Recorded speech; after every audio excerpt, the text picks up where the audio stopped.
Assalamualaikum warahmatullahi wabarakatuh. Kami dari kelompok 6 yang beranggotakan saya sendiri, Patricia Nova Putri, dan Habib Purba Irwanda.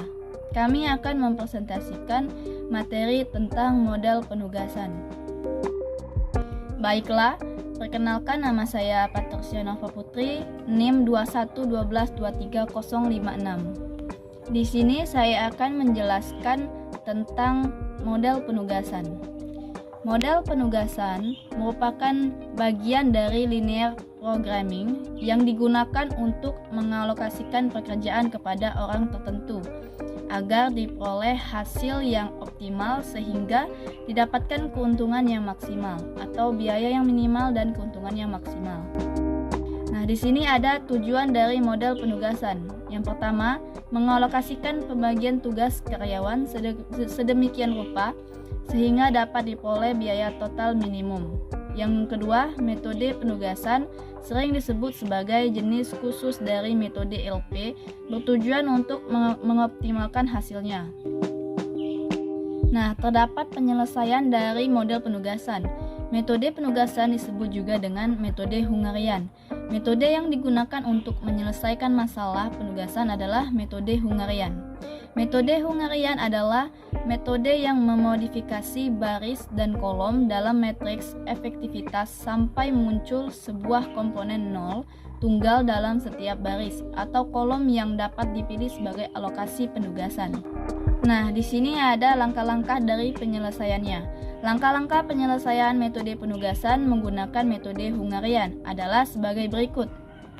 Pertama, identifikasi dan penyederhanaan masalah dalam bentuk matriks penugasan. Dan kedua, menentukan nilai terbesar dari setiap baris, kemudian mengurangkan nilai terbesar dengan setiap nilai baris tersebut. Ketiga, memeriksa apakah setiap kolom telah mempunyai nilai 0.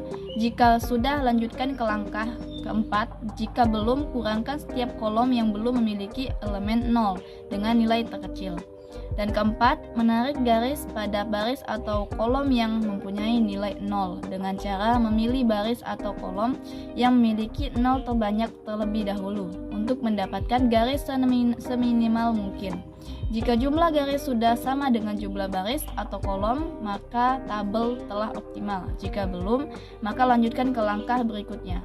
Yang kelima, mengurangkan semua nilai yang tidak tertutup garis dengan nilai terkecil, dan nilai pada pepotongan garis ditambahkan dengan nilai terkecil. Dan yang keenam, terakhir, jika sebuah baris atau kolom yang mempunyai nilai 0 sudah tertutup garis, maka tabel sudah optimal. Baiklah, di sini ini saja yang bisa saya jelaskan. Selanjutnya akan dijelaskan oleh Habib Purba Irwanda. Baiklah, terima kasih.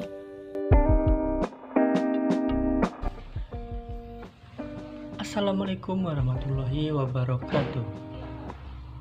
Perkenalkan, nama saya Purba Irwanda, NIM saya 2112230077. Materi saya adalah penyelesaian masalah penugasan.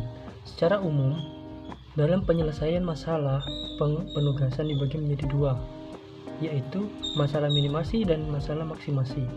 Masalah minimasi digunakan jika yang ingin kita optimalkan adalah biaya dan waktu.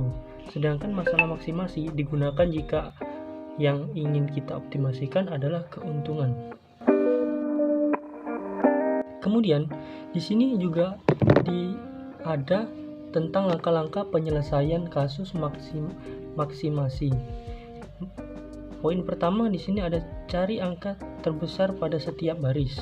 Kemudian kedua, kurangkan angka dengan angka terbesar setiap barisnya. Kemudian yang ketiga, cari angka terkecil pada kolom yang belum memiliki angka 0.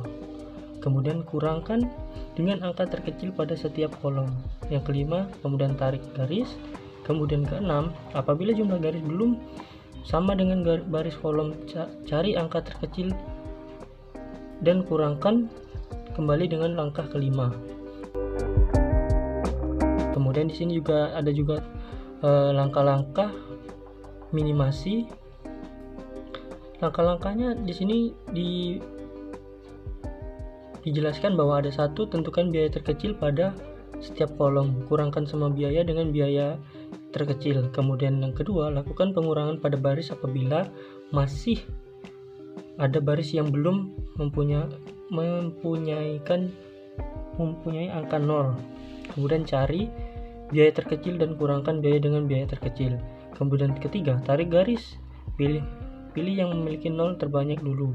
Kemudian yang keempat, bila jumlah garis atau jumlah baris pada kolom itu artinya sudah optimal.